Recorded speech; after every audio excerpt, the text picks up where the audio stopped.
I am Alma, 32 years old, and for 6 years, I was the environmental compliance specialist at GreenTech Industries. Yesterday, VP Marcus Harper fired me in front of my entire team, thinking it would make him look powerful. He had no idea who I really was or what I knew about their operations. He certainly had no clue about my connections with the state regulatory board. By 9:01 a.m. today, he would understand exactly who he had just fired. Before I tell you this story, let me know where you're watching from in the comments, hit that subscribe button, and get ready to see how expertise and integrity can change everything. I didn't start out looking to take down a multi-million-dollar operation. My journey began with a simple passion for protecting our environment. After graduating with honors in environmental engineering, I spent 2 years gaining specialized training in industrial compliance and regulatory frameworks. I was determined to use my knowledge to help companies operate responsibly. When the opportunity at GreenTech Industries came up 6 years ago, I jumped at it. The company had a solid reputation for balancing profit with responsibility, and I was excited to be part of something that aligned with my values. GreenTech processes specialized materials for the technology sector, generating about $10 million in revenue daily. Their main facility spans 40 acres just outside the city limits, employing over 300 people from our community. When I first walked through those doors, I was impressed by the scale of the operation and the apparent commitment to doing things right. CEO Richard Wilson was something of a legendary figure. He had built GreenTech from the ground up over 20 years, turning it from a small processing facility into an industry leader. Richard wasn't often present on the operations floor, spending most of his time in the executive suite or traveling for business development. When he did appear, everyone straightened up. He commanded respect not through intimidation but through his clear vision and business acumen. I had only spoken with him directly a handful of times over my years there, but he always seemed fair and committed to running an ethical business. My direct superior was Marcus Harper, Vice President of Operations. Marcus had joined the company about 8 years ago and quickly climbed the ranks. Tall, always impeccably dressed, and armed with an MBA from a prestigious university, Marcus was the opposite of Richard in many ways. Where Richard was thoughtful and measured, Marcus was aggressive and impatient. He had a reputation for getting results, which is why Richard trusted him to run daily operations, but his methods were often questionable. My role as environmental compliance specialist was to ensure that GreenTech adhered to all state and federal regulations regarding waste disposal emissions and environmental impact. I managed all our permits, conducted regular audits, prepared reports for regulatory agencies, and trained staff on compliance procedures. It was detailed, often thankless work, but I took pride in it. I believed I was protecting both the company and the community. For the first 4 years, things ran relatively smoothly. There were occasional tensions when compliance requirements slowed down production or required additional investment, but the company generally followed my recommendations. Richard had established a culture where regulatory compliance was seen as a necessary part of doing business. Things began to change about 2 years ago. Market pressures increased, competition grew fiercer, and Marcus became increasingly focused on cutting costs and boosting efficiency. In management meetings, he started referring to regulatory compliance as a burden and a bottleneck. Small decisions began to shift. Maintenance schedules were extended beyond recommended intervals. Testing frequencies were reduced, and environmental monitoring equipment upgrades were repeatedly postponed. I noticed the change and tried to adapt. I became more efficient in my processes, found ways to minimize disruptions to production, and worked hard to demonstrate that compliance could coexist with profitability.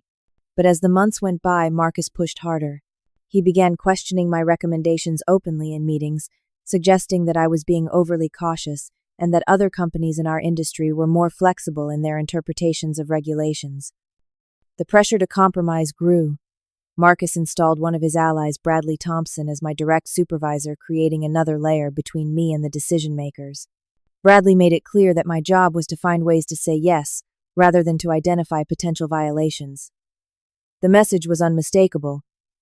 Compliance was becoming secondary to production targets. I tried to maintain my integrity while surviving in this shifting culture. I documented everything meticulously. I put all my concerns in writing and kept copies at home. I built relationships with the operations staff, who understood the importance of proper procedures, and I tried repeatedly to explain to Bradley and Marcus that violations wouldn't just bring fines, they could shut down the entire operation. But my warnings fell on increasingly deaf ears. The company that had once valued environmental responsibility was now willing to risk not only fines, but actual environmental damage for the sake of quarterly profits. I felt the ground shifting beneath me, and I knew that sooner or later something would have to give. The situation reached a critical point last winter when Marcus pushed through a processing schedule that required our water filtration system to operate beyond its designed capacity. I warned him that this could result in inadequate treatment of industrial wastewater. His response was memorable. The system has safety margins built in. We need to use every bit of capacity we have. When I insisted that exceeding the system parameters violated our discharge permit, he simply said, "Then adjust the parameters in your reports. No one actually measures this stuff except us." I refused. The reports went to the state environmental agency, and falsifying them would be a criminal offense. Marcus backed down temporarily, but from that moment on I was labeled as difficult and not a team player. Incidents like this became more common. Marcus approved the use of a cheaper chemical solvent in our cleaning process without proper testing for environmental impacts. He reduced the frequency of emissions monitoring from weekly to monthly. He even authorized the operation of equipment that had failed safety inspections, claiming they would be fixed during the next scheduled maintenance. Each time I documented the violation, filed internal reports, and tried to escalate my concerns. Each time Bradley intercepted my reports and buried them. Each time I was further isolated within the company. Then came the incident that would ultimately lead to my firing. 3 weeks ago, I was conducting a routine inspection of our waste storage area when I noticed something alarming. A new drainage channel had been installed, directing potential spills away from our containment system and toward a storm drain that led to a creek running through company property. This creek eventually fed into the watershed that supplied drinking water to nearby communities. This wasn't just a procedural violation. This was potentially endangering public health. I immediately took photos, collected water samples, and documented the unauthorized modification. Testing confirmed my fears. Traces of industrial chemicals were already present in the creek at levels exceeding permitted limits. I compiled my findings into a comprehensive report and submitted it through the proper channels, including copies to Bradley, Marcus, and the company legal department. I explicitly stated the severity of the violation, the potential environmental impact, and the legal consequences if regulatory agencies discovered it. I recommended immediate corrective action, ceasing all operations in that area, removing the drainage channel, testing the surrounding soil, and self-reporting the violation to minimize penalties. The next day, Bradley called me into his office. He looked uncomfortable as he slid my report back across the desk. "Alma, this report is not going anywhere," he said quietly. "Marcus has reviewed it and determined that your findings are inconclusive. He says the drainage modification was approved as a temporary measure during maintenance and will be removed next month." "Bradley, there are chemicals in the creek," I insisted. "This isn't about paperwork. People could get sick." "You need to understand how things work here," he replied, not meeting my eyes. "Sometimes we have to make operational compromises. The contamination levels you found are minimal. No one is going to get sick. It doesn't matter if they're minimal. They exceed legal limits. We need to report this." Bradley sighed. "Look, I'm trying to help you here. Drop this particular issue. Find something else to focus on. Marcus is already talking about restructuring the compliance department. Don't give him reasons to accelerate those plans." The threat was clear. I left Bradley's office knowing I had a difficult decision to make. That evening, I called my colleague Jessica, the only person at GreenTech I truly trusted. We met at a coffee shop far from the office. Jessica worked in quality control and had been with the company even longer than I had. She listened carefully as I explained what I had discovered and the response from management. "This doesn't surprise me," she said grimly. "Marcus has been cutting corners everywhere. My team is being pressured to approve batches that don't meet quality standards. But what you found is much worse." "What should I do, Jessica? I can't just ignore this." "You know what happens to people who challenge Marcus too," directly she warned. Remember David from accounting. He questioned some of Marcus's financial decisions and was gone within a week. Marcus called it a restructuring, but everyone knew the truth. I nodded, remembering all too well. David had been with the company for over a decade. You have two choices, Jessica continued. You can keep fighting internally and probably lose your job, or you can take this outside the company. Either way, be careful. Document everything. Keep copies at home. Marcus plays dirty when he feels threatened. That night I made my decision. I had a duty to the company, but I also had a duty to the public and to the environment. I prepared a detailed confidential report for the State Environmental Regulatory Board documenting the creek contamination and other serious violations I had witnessed over the past year. I didn't submit it immediately. I wanted to give GreenTech one more chance to do the right thing. The next morning, I submitted a formal final warning to Marcus, copying Richard and the legal department. I laid out the violations in stark terms, explained the potential consequences, and proposed a comprehensive remediation plan. I concluded by stating that if action wasn't taken within 5 business days, I would have no choice but to report the violations to the appropriate authorities. Marcus called me into his office that afternoon.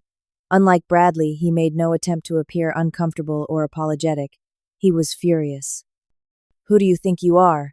he demanded, waving my report in the air. "Are you threatening this company? Are you threatening me?" "I'm trying to protect the company," I replied calmly. These violations could result in massive fines and a shutdown if they're discovered by regulators. If Marcus sneered. That's the key word here. No one is going to discover anything unless someone tells them. Is that what you're planning to do, Alma? Because I can promise you that would be the last thing you ever did in this industry. I maintained my composure, even as my heart raced. I'm simply doing my job. These violations need to be addressed. Your job is whatever I say it is. Marcus leaned forward, his voice cold. And right now, your job is to rewrite this report with a different conclusion. One that doesn't suggest any wrongdoing or need for remediation. One that doesn't copy the CEO on alarmist nonsense. I can't do that, Marcus. The evidence is clear. Then you're not the team player I thought you were. His tone shifted to something almost pleasant, which was somehow more threatening. Take the rest of the day off, Alma. Think very carefully about your next move. I would hate to see a promising career destroyed over a misunderstanding. I left his office knowing that I had just signed my own termination papers, but I also knew I couldn't back down. That night, I finalized my report to the state board but held off on sending it. I still hoped, perhaps naively, that Richard would intervene once he read my internal report. But as the next few days passed with no word from the executive suite, I realized that either Richard hadn't read my report or he had chosen to trust Marcus's judgment. Either way, I was on my own, and time was running out for the company to take corrective action. The morning of my firing started like any other day. I arrived at GreenTech at 7:30 earlier than most of my colleagues. I had been expecting some form of retaliation from Marcus after our confrontation, so I came prepared. My personal items had been gradually disappearing from my desk over the previous week. My important files were backed up securely off-site. I had even consulted with an attorney about whistleblower protections. What I hadn't expected was the public nature of my dismissal. Marcus usually handled terminations privately with security already waiting to escort the person out. It was one of his few mercies. But as I would soon learn, he had something different planned for me. At 8:15, an all-hands meeting was announced for the compliance and operations teams. This was unusual for a Monday morning, but not unprecedented. About 30 of us gathered in the large conference room, my team looking to me questioningly. I had no answers for them. Marcus arrived 10 minutes late, a power move he often employed. He was accompanied by Bradley and Samantha from Human Resources. The room fell silent as he took his position at the front, not bothering to sit down. "Thank you all for coming on short notice," he began, his voice carrying that artificial warmth he used when addressing groups. "I know we all have busy schedules, so I'll keep this brief." His eyes scanned the room before landing on me. As you know, GreenTech is committed to operational excellence and teamwork. Every person in this organization needs to be aligned with our goals and methods. Unfortunately, not everyone shares that commitment. A cold feeling spread through my chest. So this was how it would happen. Alma Marcus said, now addressing me directly while ensuring everyone could hear. Over the past several months, you've repeatedly demonstrated that you're not aligned with our vision. You've created unnecessary obstacles to operational efficiency. You've undermined management decisions. You've caused division among the teams. People were looking at me now, some confused, others uncomfortable. A few nodded along with Marcus's assessment, eager to align themselves with power. Most seriously, Marcus continued, his voice hardening. You've made accusations about regulatory violations that, after thorough investigation by our operations team, have been determined to be without merit. That was a blatant lie. There had been no investigation, but challenging him now in front of everyone would only make me appear more difficult. In light of these ongoing issues, we've made the decision to terminate your employment effective immediately. Marcus's voice carried a note of finality. Samantha will assist you with the exit process. Your final paycheck will include 2 weeks of severance pay, which is more than generous given the circumstances. The room was completely silent. I could feel 30 pairs of eyes on me waiting for my reaction. Would I break down? Would I lash out? Would I create a scene that would become company gossip for months? I did none of those things. I simply nodded, once stood up and gathered my notebook and pen. My heart was pounding and my thoughts were racing, but externally, I maintained perfect composure. Thank you for the opportunity to have worked here, I said quietly, addressing the room rather than Marcus. I wish you all the best. With that, I walked toward the door. As I passed Jessica, she gave me the slightest nod of respect. A few others looked at me with sympathy, but most averted their eyes, afraid to be associated with the person who had just fallen from grace. Samantha followed me out and walked me to my desk. A security guard was already waiting there, another calculated humiliation. I had almost nothing left to collect, having prepared for this moment, but I went through the motions of emptying my drawer of a few pens and a spare phone charger. I need to check your bag, the security guard said, clearly uncomfortable with his assignment. I handed over my purse without protest. There was nothing in it that concerned green tech, nothing I needed to hide. As I was preparing to leave, Jessica appeared ostensibly to ask Samantha a question about benefits. As Samantha turned to answer her, Jessica slipped a folded note into my hand. Take care of yourself, she said loudly enough for others to hear, giving my arm a quick squeeze. The note, which I would read in my car, simply said, You did the right thing. Many of us know it. I'll keep you updated. Check your personal email tonight. The walk out of the building was surreal. I had spent 6 years of my life in this place, arriving early, staying late, giving my best to a company I had believed in. Now I was being escorted out like a criminal past colleagues who suddenly found their computer screens fascinating. Once in my car in the parking lot, I allowed myself a moment to process what had just happened. I felt a complex mix of emotions: anger at the public, humiliation, sadness at the end of a chapter in my career, anxiety about the future. But most prominently, I felt a sense of resolve. Marcus thought he had neutralized a threat, but he had actually just freed me to act without conflicting loyalties. I drove home with a clear purpose. It was time to finalize and submit my report to the State Regulatory Board. The 5-day grace period I had given the company had expired with my employment. Now there was nothing holding me back from doing what was necessary to protect the environment and the community. At home, I reviewed my documentation one final time. I had compiled a comprehensive record of violations, water test results, showing contamination, photographs of the illegal drainage system, copies of altered maintenance records, internal emails discussing shortcuts and regulatory workarounds, and a detailed timeline of my attempts to address these issues internally. I had been meticulous in my documentation, knowing that my credibility would be questioned. Each violation was supported by multiple forms of evidence. Each claim was specific and verifiable. And perhaps most importantly, I had included information that only regulatory inspectors would know how to verify, ensuring that any investigation would uncover even more than what I had reported. At exactly 8:30 that morning, I submitted my report to the State Environmental Regulatory Board through their confidential whistleblower portal. I included my contact information and offered to provide any additional information they might need. And then I waited, knowing that the wheels of regulatory action were now in motion, and there was nothing Marcus or Green Tech could do to stop them. One of the advantages of having worked in environmental compliance for years was my intimate understanding of how regulatory agencies operated. I knew their protocols, their timelines, and the triggers that would prompt immediate action. The violations I had reported, particularly the contamination of a waterway that fed into the local drinking water supply, would set off alarm bells throughout the agency. I spent the morning at home, alternating between anxiety and a grim satisfaction. Part of me felt guilty about the potential impact on my former colleagues, many of whom had no idea what Marcus and his inner circle had been doing.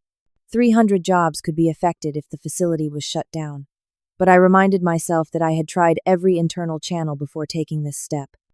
The responsibility for any consequences lay with those who had chosen to violate the law, not with the person who reported those violations.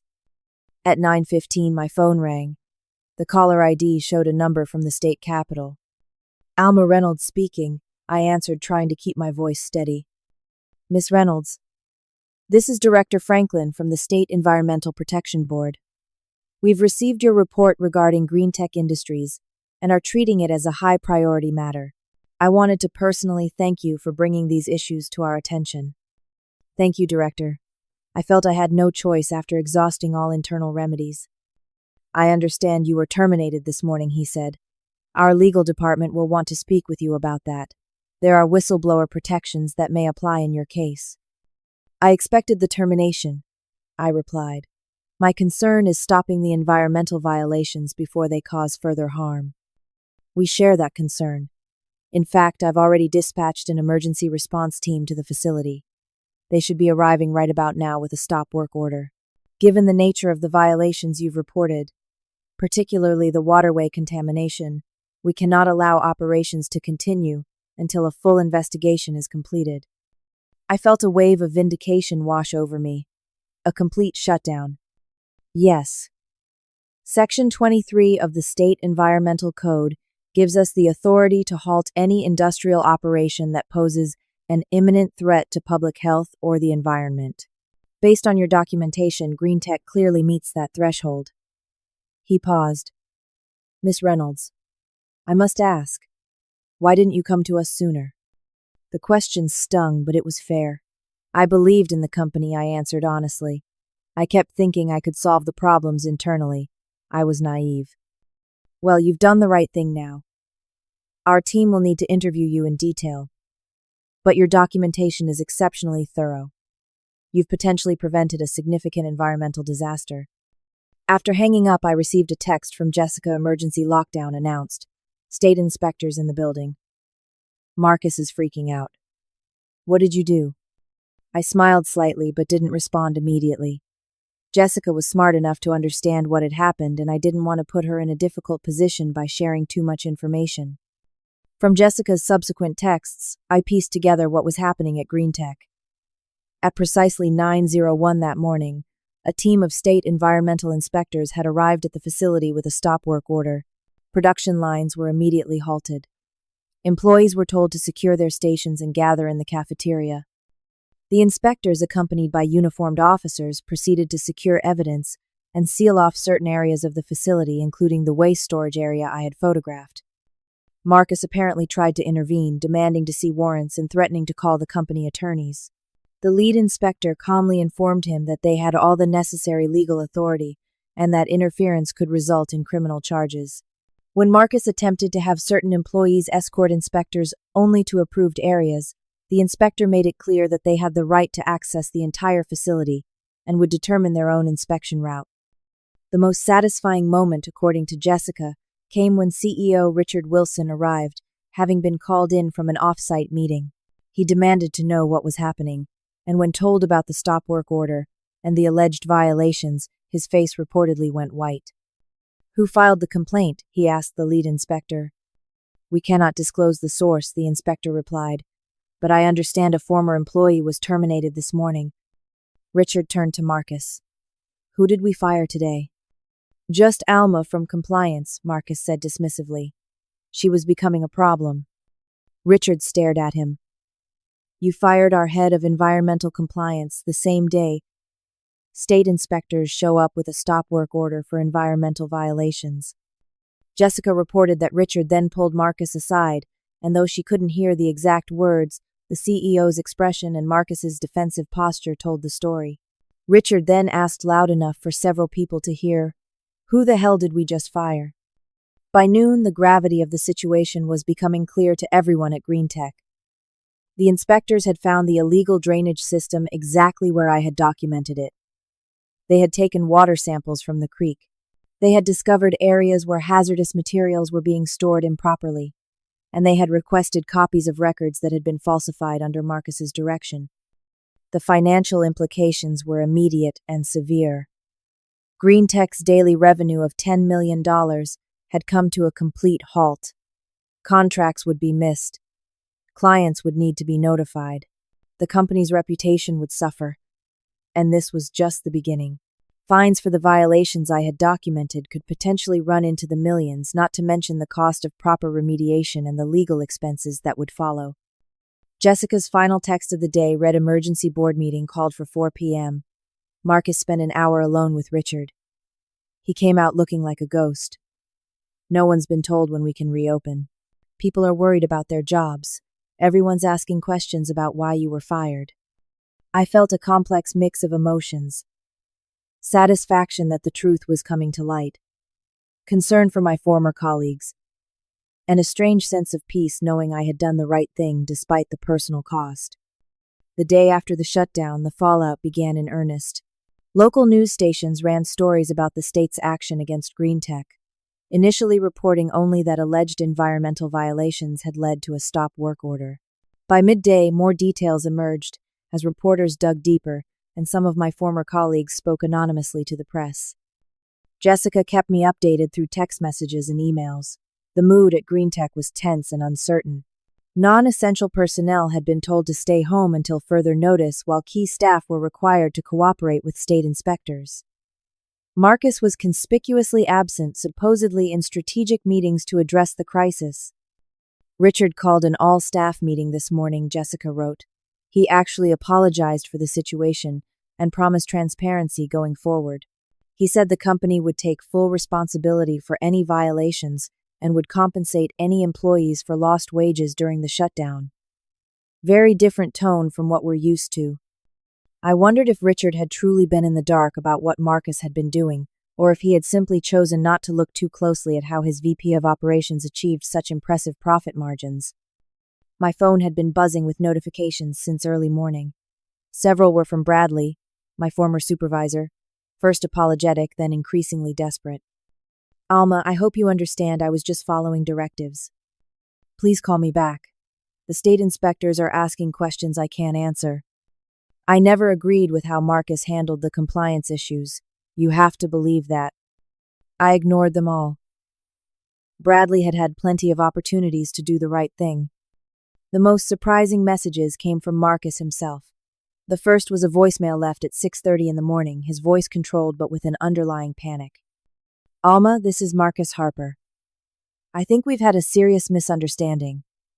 If you could call me back, I believe we can resolve this situation in a way that works for everyone." By his third message, the facade of calm had cracked. "This is completely unprofessional. Do you have any idea what you've done? People's livelihoods are at stake. Call me immediately if you want any chance of resolving this without legal action against you." His final message, left around noon, had shifted to something approaching a plea. "Alma, the board is meeting tonight to discuss the situation. Richard is asking questions about your reports and warnings. If you have copies of those documents, I would appreciate a chance to review them before the meeting. I think we both want what's best for the company." I saved all the messages but responded to none of them. My attorney had advised me to avoid direct communication with GreenTech employees, particularly management, until the investigation was complete. Besides, there was nothing Marcus could say now that would change what had happened. At 2 p.m., I received an unexpected call from a number I recognized, Richard Wilson's direct line. After a moment's hesitation, I answered. "Miss Reynolds." Richard's voice was formal, but not hostile. "This is Richard Wilson. I hope I'm not interrupting anything." "Not at all, Mr. Wilson. I've spent the morning reviewing the situation at our facility and speaking with state officials. I've also been going through your internal reports from the past year. The ones you sent to Marcus and copied to me. He paused. It seems they never reached my desk. I'm not surprised, I replied carefully. No, I imagine you're not. He sounded tired. Miss Reynolds, I want to be direct with you. The board is meeting tonight to discuss our response to this crisis. The state inspectors have made it clear that the violations are even more extensive than what you reported. We're looking at significant fines, remediation costs, and potential criminal charges against certain individuals. I remained silent, letting him continue. I've also been informed that your termination coming immediately before a regulatory inspection that you apparently initiated raises serious concerns about potential violations of whistleblower protection laws. Yes, my attorney mentioned that possibility, I said. Richard sighed audibly. I won't insult your intelligence by claiming I had no idea that corners were being cut. I knew Marcus was aggressive in his approach to operations, but I trusted him to stay within legal bounds, and I trusted our compliance department to raise red flags if lines were crossed. I did raise those flags, Mr. Wilson, repeatedly. So I'm learning, he replied, and it's also becoming clear that those warnings were intercepted and buried before they reached me. That doesn't absolve me of responsibility, but it does change how I view this situation and your actions. He paused again. I'd like to meet with you, Miss Reynolds. In person. To discuss how we move forward from here. I'll have our legal counsel present, and you're welcome to bring your attorney as well. I considered the request carefully. What would be the purpose of this meeting? Several things. First, to get a clearer picture of exactly what happened from your perspective. Second, to discuss what it would take to bring our facility back into compliance as quickly as possible. And third, frankly, to explore whether there's a path forward that could include your return to GreenTech. That surprised me. You want me to come back after I was publicly fired? I want to discuss the possibility, Richard said carefully. 300 jobs are at stake, Miss Reynolds. Whatever mistakes were made, whatever trust was broken, I have a responsibility to those employees. And right now you understand our compliance issues better than anyone else. I told him I would consider it and consult with my attorney. After hanging up, I sat with my thoughts for a long time. The idea of returning to GreenTech seemed absurd on its face. And yet if Richard was sincere about changing the company's approach to compliance, perhaps I could help ensure that happened. Perhaps some good could still come from this mess. My decision was made for me when Jessica called that evening. You won't believe what just happened, she said, her voice tight with controlled excitement. Marcus has been suspended pending an internal investigation. Richard announced it himself right after the board meeting. The company's bringing in an outside firm to audit all our environmental and safety practices. That's significant, I agreed. There's more, Jessica continued. Richard asked me directly about what you had been trying to report. I told him everything, Alma. About how you were blocked at every turn, about the false reports Marcus authorized, about how they manipulated data to hide violations. I showed him the real test results we had been collecting in quality control that contradicted the official numbers. I felt a rush of gratitude for her courage. Thank you, Jessica. That couldn't have been easy. It wasn't, she admitted. But it was the right thing to do. And Alma, Richard asked if I thought you would consider coming back to help fix this mess. I told him he should ask you directly. After our call, I contacted my attorney to discuss Richard's meeting request. We agreed that I would attend with certain conditions, including a guarantee of no retaliation and full access to all environmental and compliance records. The meeting was set for the following morning at a neutral location, a conference room at my attorney's office building. Whatever happened next, it was clear that my decision to stand up for what was right had already catalyzed significant changes at GreenTech. Whether those changes would be lasting remained to be seen. The meeting was scheduled for 9 a.m. at my attorney's office in downtown. I arrived early, feeling a strange mix of confidence and apprehension. This would be the first time I had faced GreenTech management since my firing, and despite the changed circumstances, I knew it wouldn't be easy. Richard arrived precisely on time, accompanied by Elaine Brewer, GreenTech's legal counsel. She was known for her sharp mind and no-nonsense approach, but also for her ethical standards. If Richard had brought her, it suggested he was serious about addressing the issues properly. After brief introductions and initial formalities, we got down to business. Richard began with something I hadn't expected, an apology. Miss Reynolds, first and foremost, I want to apologize for how you were treated. Your termination was unjustified, and the manner in which it was carried out was unprofessional and disrespectful. Regardless of what we discussed today, that needs to be acknowledged. Thank you, I said, simply neither accepting nor rejecting the apology. But I'm more concerned about the environmental violations than about my termination.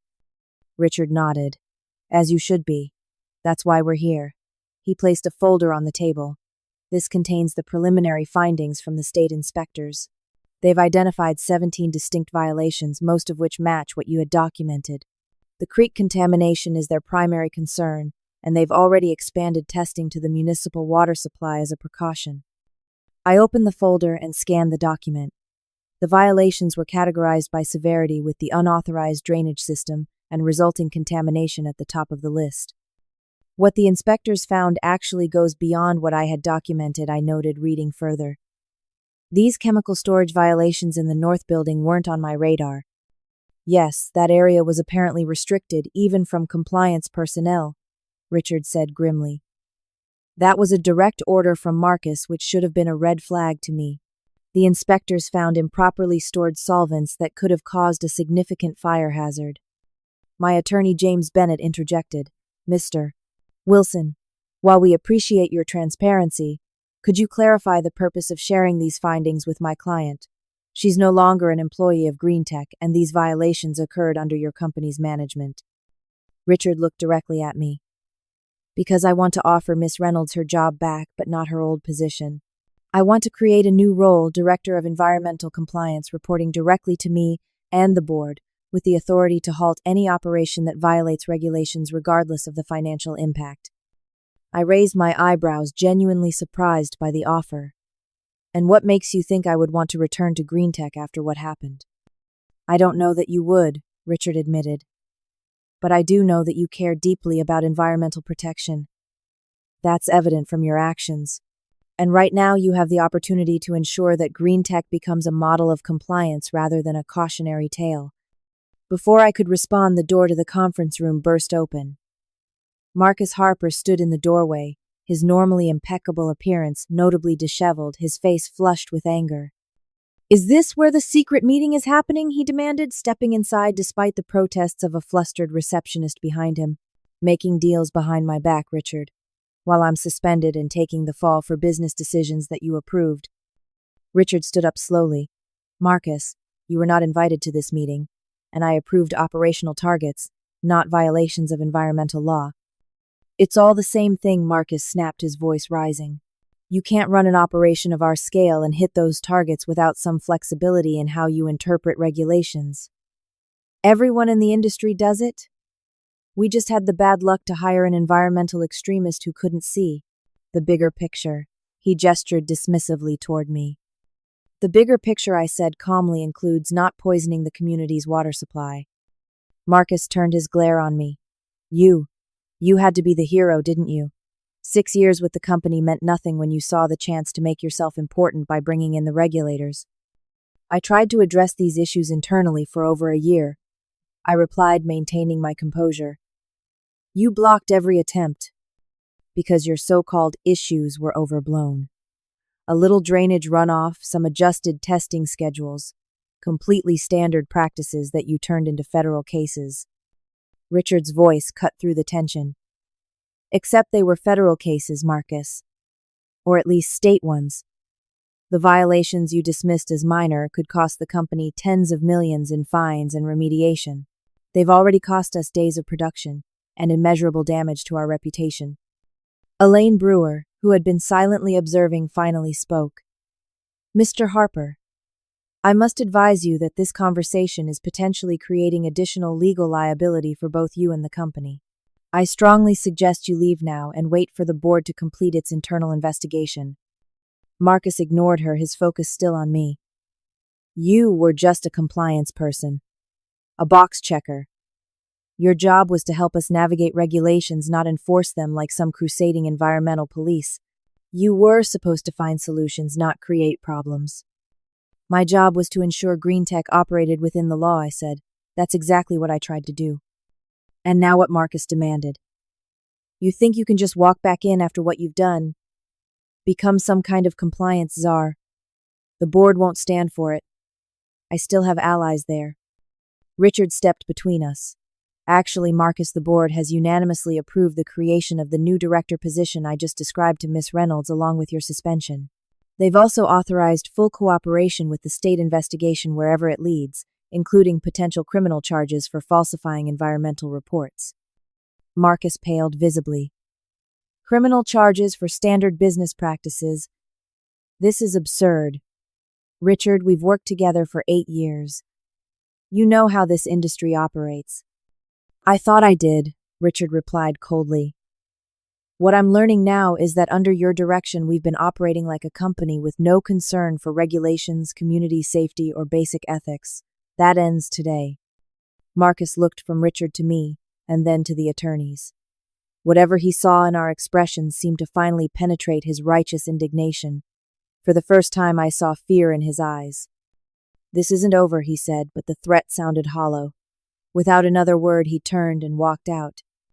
After Marcus's dramatic exit, Richard turned back to me. I apologize for that interruption. It was unprofessional and inappropriate. Actually, I said it was illuminating. It confirmed exactly what I was dealing with these past 2 years. Richard nodded grimly. I see that now, and it makes your actions all the more commendable. He returned to his seat. Now about the position I mentioned. I understand if you need time to consider it, but we need to move quickly to address the violations and get our facility operational again. We spent the next hour discussing the details of the proposed role. The authority and independence it would provide were significant, as was the compensation package. But most important to me were the structural changes Richard was proposing: a compliance department with real-teeth mandatory environmental training for all operational staff, regular third-party audits, and a clear reporting structure that couldn't be circumvented by operations executives. My attorney asked pointed questions about whistleblower protections, retaliation, safeguards, and the enforceability of the new authority. Elaine provided detailed answers that suggested they had thought carefully about how to make this work. By the end of the meeting, I had a clearer picture of what Richard was proposing, and it was far more substantive than a simple job offer with a new title. This was a fundamental restructuring of how Green Tech approached compliance with my potential return as both a symbol and a practical implementation of that new approach. I'll need a few days to consider this, I told Richard as the meeting concluded. I appreciate the offer, but this isn't a decision I can make impulsively. I understand, he replied. But please know that regardless of your decision, Green Tech will be implementing these changes. If not with you, then with someone else. We can't undo the mistakes that were made, but we can learn from them. As we parted, I felt cautiously optimistic that something positive might emerge from this difficult situation. Whether or not I returned to Green Tech, it was clear that my stand for what was right had already catalyzed meaningful change. 3 weeks after that meeting, I walked back through the doors of Green Tech Industries, not as a compliance specialist, but as the new director of environmental compliance. My decision to return hadn't been easy, but ultimately I believed I could do more good from inside the company than as an outside critic. The facility had changed in my absence. State inspectors still maintained a presence monitoring the extensive remediation efforts now underway. The illegal drainage system had been removed, and a proper containment structure was being installed. Warning signs and new safety procedures were visible throughout the operation. My former team greeted me with a mixture of surprise, respect, and in some cases a touch of wariness. They had witnessed my public firing and now saw me returning with significantly expanded authority. It would take time to rebuild those relationships and establish a new dynamic. Jessica was the first to welcome me back with a warm hug and a whispered, "I knew you'd come back to keep us honest." My new office was located on the executive floor, a physical representation of the changed power structure. My first meeting was with the entire compliance team, where I outlined our new mandate and the structural changes that would enable us to fulfill it. Our job isn't to be obstacles, I told them.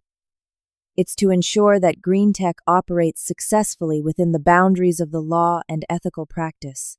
That means we need to be partners in finding solutions, but also firm in maintaining standards. There will be no more buried reports, no more adjusted testing schedules, no more looking the other way. The team seemed energized by this clear direction, particularly when I explained that each of them would receive additional training and that our department budget had been significantly increased. They had been as frustrated as I had by the previous constraints on their work. Richard had been true to his word about the structural changes. The new reporting lines gave me direct access to him and the board. My department now had the explicit authority to halt operations if serious violations were discovered without requiring approval from operations executives. And perhaps most importantly, a new anonymous reporting system had been established that allowed any employee to raise compliance concerns without fear of retaliation. Marcus was gone, having resigned rather than face termination after the internal investigation confirmed his role in the violations. Several of his closest allies, including Bradley, had also left the company. Criminal investigations were ongoing regarding the falsified environmental reports, with the state authorities focusing particularly on the decisions that had led to the water contamination. The remediation process was extensive and expensive. The contaminated soil around the creek had to be removed and properly disposed of. Water treatment systems were installed to address the existing contamination. Additional monitoring wells were placed throughout the property to ensure early detection of any future issues. The financial impact was significant. Between the lost production during the shutdown, the remediation costs, regulatory fines, and legal expenses, GreenTech would take a substantial hit to its bottom line. Richard had been transparent with shareholders about these costs, framing them as necessary investments in the company's future sustainability. Surprisingly, after an initial drop, GreenTech stock had stabilized as investors responded positively to the company's proactive approach to addressing the violations. Richard had transformed what could have been a devastating scandal into a narrative about corporate responsibility and reform. 6 months into my new role, we had made substantial progress. The facility was fully operational again, but now with rigorous compliance protocols in place. Regular inspections, both internal and external, ensured that standards were maintained. The state regulatory agency had reduced its on-site presence, satisfied with our demonstrated commitment to compliance. Jessica had been promoted to head of quality control, bringing her dedication and integrity to that critical function. Together, we had implemented a cross-functional approach to compliance and quality that created multiple layers of protection against future violations. One afternoon, Richard stopped by my office for one of our regular check-ins. The board reviewed the quarterly compliance report yesterday, he said. They were impressed with the progress we've made. We still have work to do, I replied, especially in the Western processing area. Richard nodded. Agreed, and I've approved the additional budget you requested for upgrading the monitoring equipment there. He paused. You know, I had a call from Marcus last week. This surprised me. What did he want? He's struggling to find a new position in the industry. Apparently word has spread about what happened here, and companies are reluctant to take the risk. Richard shook his head. He still doesn't get it. He was asking if I would provide a reference focusing on his operational achievements and glossing over the reasons for his departure. And what did you tell him? That I could only provide factual information about his employment dates and title. Anything else would require me to include the environmental violations and the subsequent investigations. Richard looked out the window at the facility below. It's strange how someone so intelligent could be so blind to the real costs of his decisions. I thought about Marcus and the path he had chosen. It's easy to convince yourself that cutting corners is justified when you're focused solely on short-term results. The metrics rewarded him for it until they didn't. A lesson for all of us, Richard agreed. Including me. I was too removed from the daily operations, too willing to accept good numbers without questioning how they were achieved. As Richard left, I reflected on my own journey over the past year.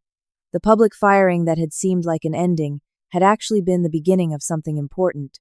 My stand against wrongdoing, though personally difficult and professionally risky, had ultimately led to meaningful change not just for me, but for the entire company and the community it operated in. The experience had taught me several powerful lessons. I had learned the importance of thorough documentation and meticulous record-keeping when addressing wrongdoing. I had discovered the strength that comes from maintaining your integrity even when it's difficult. And I had seen how systems can be transformed when brave individuals refuse to be silenced. Most importantly, I had learned that doing the right thing, even when it seems futile or dangerous, can catalyze changes far beyond what you might imagine. My single act of standing up to Marcus had rippled outward, protecting the environment, ensuring worker safety, reforming a company culture, and perhaps even preventing serious health impacts in the surrounding community. There's always a cost to speaking truth to power. I had experienced that firsthand with my public firing. But I had also discovered that the cost of silence is ultimately far greater, not just for organizations, but for our own sense of integrity and purpose. So if you ever find yourself in a similar position, facing a choice between speaking up or staying silent in the face of wrongdoing, remember that your voice matters more than you know. Your expertise, your integrity, and your courage can change systems that seem immovable. It won't be easy, and the path may take unexpected turns, but standing up for what's right is always worth it in the end. Have you ever had to make a difficult decision to stand up for what was right, even when it cost you something? I'd love to hear your stories in the comments. And if this story resonated with you, please like and subscribe for more real-life experiences about integrity, courage, and positive change in the workplace. Thank you for listening, and remember, sometimes getting fired is just the beginning of something much more important.